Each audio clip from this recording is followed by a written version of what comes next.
إن الله لا يغير ما بقوم حتى يغيروا ما بأنفسهم وإذا أراد الله بقوم سوءا فلا مرد له وما لهم من دونه من وال. محترم بزرگوں اور نوجوان ساتھیوں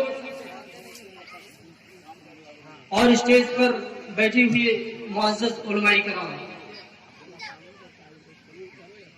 اللہ رب العالمین کی تعریف و توصیف سب سے زیادہ ضروری ہے، جس نے ہم بنی اور انسانوں کو اس داڑے پانی کے اندر مبعوث فرمایا اور آج ہمیں اور آپ کو ایک عظیم الشان اجلاس عام کرنے کی توفیق دی۔ اللہ رب العالمین ہمارے اس جلسے کو کامیاب کرے۔ آج میں جس موضوع کو لے کر آپ کے سامنے روبرو ہوں وہ ہے مسلمان پریشان کیوں۔ یہ سوالیہ جملہ ہے کہ آج پورے ہندوستان کے اندر آخر مسلمان پریشان کیوں ہو رہے ہیں، بات کیا ہے؟ حالانکہ لاک ڈاؤن میں بھی ہمیں اور آپ کو کھانا ملتا تھا، جس لاک ڈاؤن کو تاریخ میں یاد کیا جائے گا۔ ہمیں اور آپ کو روٹی کے ساتھ بوٹی بھی ملتی تھی، بڑے بڑے بیل ہم اور آپ کھا جاتے تھے، اس کے باوجود ہم اور آپ پریشان ہیں۔ آخر کیوں؟ کیونکہ ہم اللہ رب العالمین کی ناشکری کرتے ہیں۔ ہمارے پاس مال و جائیداد ہے، اس کے باوجود بھی ہم اللہ رب العالمین کی ناشکری کرتے ہیں۔ میرے بھائیوں، اپنی حالتوں کو بدلو۔ اللہ رب العالمین قرآن حکیم کے اندر بیان فرماتا ہے ان اللہ لا یغیر ما بقوم حتی یغیروا ما بانفسهم واذا اراد اللہ بقوم سوءا فلا مرد له وما لهم من دونه من وال۔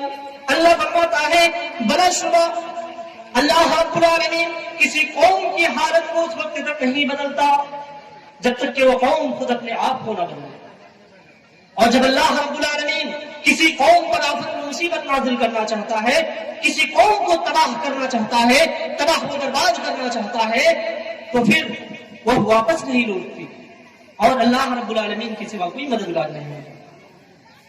اس آیت کریمہ کے اندر یہ بات بالکل واضح ہو رہی ہے کہ ہمیں اپنے آپ کو ہم کنٹرول کریں۔ اگر صبح شام ہم اور آپ شراب کی بھٹیوں میں جاتے ہیں، روزانہ ہمارا اور آپ کا بیٹا ہے، تو ہمیں اور آپ کو خود کنٹرول کرنا ہے، نہیں تو مرتے دم تک ہم شراب پیتے رہیں گے۔ میرے بھائیوں اور دوستوں، آج مسلمان ہر جگہ پریشان ہیں، جہاں جاؤ جہاں دیکھو آج مسلمان پریشان ہیں۔ جب تک مسلمان خدا کے قانون کے مطابق چلتے رہے، اپنے آپ کو خدائی تعالیٰ کے حکم کے تابع پر رکھا تھا، اس وقت تک مسلمانوں کا عروج تھا، مسلمانوں کا دبدبا تھا۔ لیکن آج مسلمانوں نے اللہ کے احکام کو بھلا دیا، محمد رسول اللہ صلی اللہ علیہ وسلم کے سنتوں کا پاس و لحاظ نہیں رہا، اسلامی تہذیب و تمدن معاشرے سے آہستہ آہستہ ختم ہونے لگا،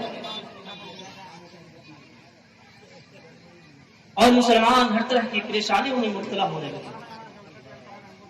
حضرت علی رضی اللہ تعالیٰ عنہ سے مروی ہے، وہ فرماتے ہیں کہ اللہ کے نبی جناب محمد رسول اللہ صلی اللہ علیہ وسلم نے بیان فرمایا کہ ان قریب لوگوں پر ایک ایسا وقت آئے گا، ان قریب لوگوں پر ایک ایسا زمان آنے والا ہے جس میں اسلام کا صرف نام باقی رہے گا، اسلام کا صرف نام باقی رہے گا، یعنی اس کی حقیقت ختم ہو جائے گی، اور قرآن کریم کی صرف حروف باقی رہیں گے، عمل رہے گا، اور مسجدیں خوب عمدہ عمدہ بنیں گی، حالانکہ وہ ہدایت اور نمازیوں سے ویران رہیں گے۔ میرے پیارے ساتھیوں، آج ہمارے سماج کے اندر دیکھ لیجیے، بڑی عالیشان کے ساتھ ہم اور آپ مسجد کو تعمیر کرتے ہیں، لیکن ہم اور آپ اس کو آباد نہیں کرتے ہیں۔ افسوس کی بات ہے آج ہمارے معاشرے میں غیروں کے طور طریقے کو ہم اور آپ اپناتے چلے گئے. آج مسلمان اسلامی ذمہ داری کو آج مسلمان محسوس نہیں کر رہے ہیں. آخر کیوں؟ اسی وجہ سے ہم اور آپ پریشان حال ہیں. کیا اسلام نے ہمیں اور آپ کو اسی کا سبق سکھایا تھا؟ کیا نبی کریم صلی اللہ علیہ وسلم نے اسی کی تعلیم و تربیت دی تھی؟ کیا وقت کے نامور علماء کرام نے اسی کی جانب گامزن کیا تھا؟ کیا محققین و مفکرین نے ہمیں اور آپ کو اسی جانب چلنے کے لیے کہا تھا؟ ہرگز نہیں، ہرگز نہیں. سب نے ایک اللہ رب العالمین کی دعوت دی، سب نے مسجود حقیقی بارگاہ میں سرکارے ہونے کا حکم دیا. اسی لیے اللہ کے نبی صلی اللہ علیہ وسلم بیان فرماتے ہیں کہ مسلمان صرف نام کے رہیں گے. میرے بھائی اور دوستو، ذرا سوچئے، آج ایشیا کے ملکوں میں چلے جاؤ، کوئی قوم پریشان حال ہے تو اس کا نام بھی مسلمان ہی ہوگا. افریقہ کے ملکوں میں چلے جائیے، اگر کوئی قوم پریشان حال ہے تو اس کا نام بھی مسلمان ہی ہوگا.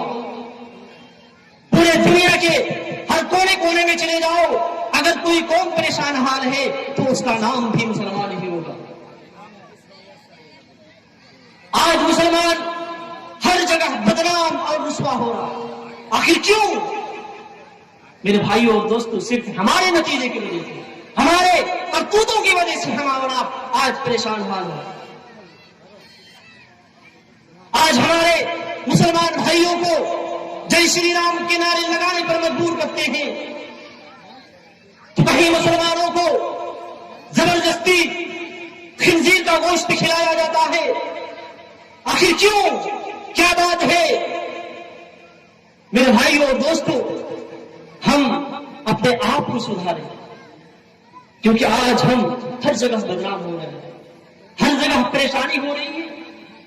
میرے بھائیوں اور دوستوں، آج ہمیں اس بھارت سے نکالنے کی باتیں کی جا رہی ہے. آج ہمارے مذہب اسلام کو جڑ سے اکھاڑنے کی باتیں کی جا رہی ہے. آخر کیوں؟ آج ہمارے اندر اخوت نہیں، آج ہمارے اندر بھائی چارہ نہیں. آج ہم اور آپ اپنے بھائی کے دشمن بن چکے ہیں. آج ہم اور آپ اپنے بھائی کی غیبتیں کرتے ہیں. میرے پیارے ساتھیوں، ذرا سوچئے، ہمارے مسلمان بھائیوں کو نہ جانے کتنے تڑپا تڑپا کر مارا پیٹا گیا، زبردستی جے شری رام کی نعرے لگانے پر مجبور کیا گیا. میرے بھائی اور دوستوں، ہر چیز میں آج بٹوارا ہو گیا، ہر چیز میں آج بٹوارا ہے. ایک شاعر کہتا ہے کہ نفرتوں کا اثر دیکھو، نفرتوں کا اثر دیکھو کہ جانوروں کا بٹوارا ہو گیا. گائے ہندو ہو گئی اور بکرا مسلمان ہو گیا. نفرت اتنی بڑھ گئی کہ ہر چیز میں بٹوارا ہو گیا. یہ پیڑ کے پتے، یہ شاخیں، یہ سب انسانوں کو دیکھ کر پریشان ہو گئے. اور تو اور یہ پرندے، یہ سب انسانوں کو دیکھ کر پریشان ہو گئے کہ نہ جانے کب سے ناریل ہندو اور کھجور مسلمان ہو گئے. جس طرح دھرم رنگوں کو بھی بانٹتا جا رہا ہے کہ ہرا مسلمانوں کا رنگ ہے اور لال ہندوؤں کا رنگ ہے، تو میرے پیارے ساتھیوں، وہ دن دور نہیں کہ جب ساری کی ساری ہری سبزیاں مسلمانوں کی ہو جائیں گی اور ہندو بھائیوں کے بٹوارے میں کیول ٹماٹر اور گاجر ہی رہ جائیں گے. ساری ہری ہماری ہو جائے گی اور ہندو بھائیوں کے بٹوارے میں کیول ٹماٹر اور گاجر ہی رہ جائیں گے. شاعر کہتا ہے، اب مجھے یہ سمجھ میں نہیں آ رہا ہے کہ میں تربوز کو کس حصے میں بانٹوں، تربوز کو کس حصے میں بانٹوں. یہ بیچارہ تو اوپر سے مسلمان ہے اور اندر سے ہندو ہے. اب بانٹو، تقسیم کرو، کیسے کرو گے؟ میرے پیارے ساتھیوں، آج جات جات میں لڑائی ہو رہی ہے، آج مسلمان ہندوؤں میں لڑائی ہو رہی ہے. آخر کیوں؟ کیا بات ہے؟ میرے پیارے ساتھیوں، ہمیں اور آپ کو سوچنا چاہیے، ہمیں اور آپ کو سدھارنا چاہیے. میرے پیارے ساتھیوں، ذرا سوچئے، مجھے دکھ اور درد صرف اس بات کی ہے کہ ہمارے مسلمان بھائیوں کو جے شری رام کے نعرے لگانے پر مجبور کرتے ہیں. میرے پیارے ساتھیوں، دکھ اور درد مجھے اس بات کی ہے تو مانتا ہے تیرے بھگوان کو تو مجھے کوئی پرابلم نہیں. میں مانتا ہوں میرے رب کو, مجھے فخر ہے, مجھے غرب ہے کہ میں میرے رب کو مانتا ہوں. اگر تو مانتا ہے تیرے بھگوان کو تو مجھے کوئی دکھ نہیں. میرے بھائیوں اور دوستوں,